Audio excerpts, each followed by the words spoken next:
Aujourd'hui, du rouge et du noir pour une pose dark mais élégante.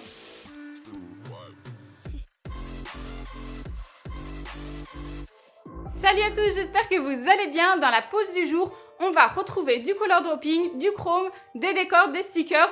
Donc c'est un peu dark, je vous l'accorde, mais c'est quand même encore Halloween. Après plusieurs semaines de repousse, il est vraiment conseillé d'effectuer vos remplissages assez régulièrement. Et si vous êtes en gel, la moyenne c'est 4 semaines. Bien sûr, on n'est pas toutes et tous équitables sur ce point. Quoi qu'il en soit, avant d'entamer n'importe quel prestat, désinfectez vos mains des germes. Pour le retrait de la couleur, j'ai utilisé mon embout chouchou, il s'agit de la fraise piriforme en acier pour droitier et gaucher d'ongle 24. C'est juste un bonheur de travailler avec. Donc pensez toujours à ajuster la pression du mouvement pour ne pas trop creuser votre gel. Pour l'instant, on cherche juste à retirer l'ancienne couleur, donc il suffit d'effleurer sans s'attarder sur une zone trop longtemps. Ensuite, avant de toucher à mon gel, je revois la longueur et la forme souhaitée. En gros, je mâche le travail et surtout je gomme manuellement l'ancien bombé qui s'est décalé avec les semaines. Je pense que vous serez de mon avis, l'apex n'a rien à faire sur la pointe de l'ongle. Alors hop, on anticipe notre future construction et évidemment on prépare nos cuticules, étape qu'on va squeezer aujourd'hui. Je pose mon nail prep, c'est tout comme un déshydratant pour assainir la plaque de l'ongle d'éventuelles traces de gras puisqu'il est notre ennemi. Ensuite, je vais en profiter pour déposer un peu de line out. Il fait office de lifting, il permet de sceller mon gel. Il est très utile pour prévenir les décollements. Et l'indispensable, le primer pour une parfaite préparation de l'ongle. Puisque ça colle, on surveille ses mains. Je vous montre comment va s'effectuer le remplissage avec ce gel. Il vient de chez Ongle 24 et c'est le Perfect Builder Extension en teinte nude. Il contient des particules de fibre de verre qui, je trouve, le rendent plus résistant et facile à travailler. C'est un des rares autolissants que j'utilise car je trouve qu'il ne coule pas vraiment dans les cuticules. Et pour pas que ça arrive, j'emploie deux méthodes, selon la nature de l'ongle et bien sûr sa longueur. Soit je travaille en one shot comme maintenant, c'est-à-dire que je pose tout le gel nécessaire sans y revenir, renforcement de l'apex inclus. Soit je catalyse une première couche de gel si l'ongle est vraiment trop long et je rajoute mon bombé après un premier passage sous les lampes. Ça évite qu'à cause d'un trop plein de matière, ça finisse par couler et que le gel catalyse mal. D'ailleurs, un conseil avec lui, évitez d'en mettre en trop grande quantité d'un coup, sinon il ne séchera pas correctement et finira par se décoller. Puisqu'il se laisse bien travailler sur l'ongle, je n'aurai pas vraiment besoin de repasser, déposer une seconde couche, tout se fait en un passage. Ce gel peut aussi être employé sur capsule qu'avec la technique des chablons. Ma cliente a une très bonne adhérence avec celui-ci et surtout, il ne chauffe pas. Elle n'a même pas besoin de ressortir la main de la lampe, autant vous dire que c'est un argument qui a du poids. Pensez à vous noter les préférences de chacune. Perso, je m'impose cette rigueur. En fait, ça permet de garder un historique puisque je travaille régulièrement avec 7 ou 8 gels différents. Donc c'est important pour ne pas s'y perdre. Bien, le limage va être assez rapide puisque notre ongle est déjà parfaitement construit.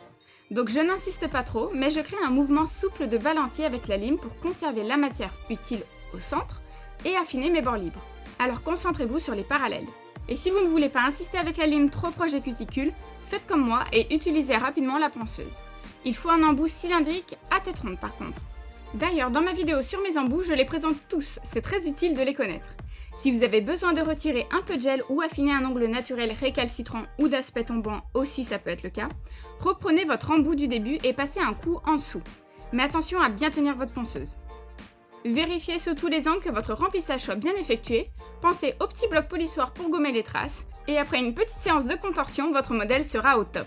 Une dernière petite chose à faire qui est aussi nécessaire, c'est bien sûr de dépoussiérer. Ça semble évident, mais pour un résultat optimal, rien de tel que la précision d'un embout. Dans le doute, on dégraisse. Impossible que le gel soit encore collant bien sûr.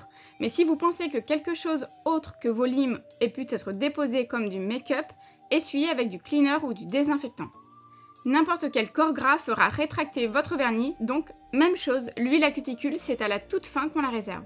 On commence par déposer notre noir. Je m'aperçois que dans cette vidéo, on aura utilisé tout de même beaucoup de produits ou matos d'ongle 24. Et c'est bien sûr notre Supreme Black Intense en une couche. L'indispensable. Faites-moi plaisir et procurez-le vous si ce n'est pas déjà fait. On catalyse et pendant ce temps, je fais la même chose sur les doigts qui auront du noir aussi. Le truc avec les color gels, c'est à cause ou grâce à leur viscosité assez épaisse, ils sont hyper pratiques à poser, mais aussi ils peuvent friser en couches trop épaisses. Alors surtout, affinez la matière sur les bords, sinon ça fera un défaut après catalyse. Par contre, il est clair qu'ils permettent aussi de bien se rapprocher des cuticules sans paquet et ça c'est grave cool. Donc étirez quand même bien la couleur et entre guillemets essuyez avec votre pinceau les parallèles. C'est marrant, j'ai reçu une question intéressante justement ce soir par rapport au fait de border ou non l'ongle de couleur. Je vais y revenir. Le gros avantage du Supreme Color Gel, c'est qu'à la sortie de la lampe, il est sec, sans résidus collants, et donc on peut poser directement les poudres dessus. J'ai utilisé la Mirror Chrome du site Daily Charm. Donc on frotte bien toute la surface de l'ongle pour bien recouvrir. Là, inutile de catalyser. La poudre ne réagit pas à la lumière, mais par contre il faut impérativement protéger avec un top coat. Oui, mais nous n'avons pas posé de top coat, mais un vernis glace rouge pour donner un effet hyper profond. J'adore ce look, impossible de le reproduire autrement. Donc essayez à votre tour cette technique et je suis certaine que vous aussi vous allez adorer. Même chose pour l'index, on applique notre poudre sur le noir bien catalysé et on recouvre immédiatement du vernis translucide. Je vous mets exactement celui que j'ai en description. Donc à la question faut-il recouvrir la tranche de l'ongle de vernis, ma réponse est partagée, 50-50. En fait ça dépend surtout de la pose. Gardez en tête qu'on veut toujours limiter les épaisseurs, donc c'est uniquement utile si on a un gel teinté par exemple rose et un semi foncé. Clairement ça ne fera pas joli si on laisse la pointe rose, donc dans ce cas précis, oui, moi je borde et recouvre de semi. Il n'y a que si la couleur du gel de construction est très similaire à notre VSP que je vais me permettre de ne pas border. Donc, comme dans beaucoup de situations, il faut s'adapter. Ma devise, c'est d'essayer au max de limiter les couches, tout simplement dans le but de conserver un aspect fin. Maintenant qu'on a transformé notre noir en mat, on va reproduire des gouttes de sang. Pour ça, je m'équipe d'un beau rouge assez vif, mais pas orangé. J'ai fait mes repères au dotting tool, et comme ça, je n'ai plus qu'à dessiner au pinceau et rejoindre les bords. Alors, il faut être assez minutieux si on ne veut pas gâcher notre mat. On va créer un contraste avec le côté glossy du rouge. Ça va être trop canon carrément, juste il ne vaut mieux pas se louper. Et si vous voulez en voir plus, il y a la vidéo dédiée au nail art effet goutte sur ma chaîne. On protège alors le pouce noir du top coat mat, qui va donc se matifier une fois dans la lampe, puisque lui aussi aura un motif sans dégoulinant. On s'applique juste à recouvrir tout le noir pour qu'il n'y ait plus de brillant qui apparaisse après. Pour notre majeur, on dépose un vernis translucide noir. Un conseil, ne vous amusez pas à diluer un noir avec une base clear ou autre. C'est franchement pas facile de préparer la bonne quantité et surtout le mélange parfait. Donc on borde bien, on catalyse 60 secondes pour ensuite poser nos petits stickers chauve-souris. Ça prend littéralement 2 secondes, c'est hyper pratique lorsqu'on est pressé et qu'on n'a pas le temps de dessiner. Ensuite, on recouvre de top coat et on catalyse quelques secondes. Pour l'index, même technique, on va réutiliser des stickers. Alors on essaye en une seule couche de poser notre vernis glace, sinon en 2 couches il serait trop foncé pour le look que ma cliente recherche. Et on pose à nouveau notre noir sur l'auriculaire qu'on avait laissé en suspens. Surtout si vous avez des questions, c'est le moment de les poser en commentaire. Promis, je prendrai le temps de vous lire et de vous répondre. Je veux être certaine que tout soit bien clair si vous avez envie de reproduire l'une de ces techniques. Donc je termine de bien border sans trop en mettre, on veut juste recouvrir le gel en noir. On revient sur notre majeur une fois catalysé et on peut alors mettre nos stickers. Mais franchement, posez d'abord une fine couche de top coat, c'est carrément plus simple que directement sur la couleur encore collante. Là j'ai préféré protéger mes motifs avec un autre top coat plus épais pour bien camoufler au toucher les éventuels stickers récalcitrants qui feraient du relief. Pour l'annulaire, l'auriculaire et le pouce, même topo, ça part en noir. Donc toujours qu'une fine couche, il sera bien assez couvrant et opaque, donc pas de souci avec lui. Juste pour info, sachez que vous pouvez poser le color gel sur vos bases semi, c'est nickel. Même protocole, par contre je pose une couche et je vais immédiatement sous la lampe. Je ne fais pas 4 ou 5 doigts d'un coup. Il se retire aussi très bien puisque l'épaisseur est ultra fine, il vieillit aussi à merveille. En soi, on pourrait ne pas protéger ce noir puisqu'il est déjà sec à la sortie de la lampe. Mais je préfère poser un top coat de finition histoire de bien faire briller malgré tout.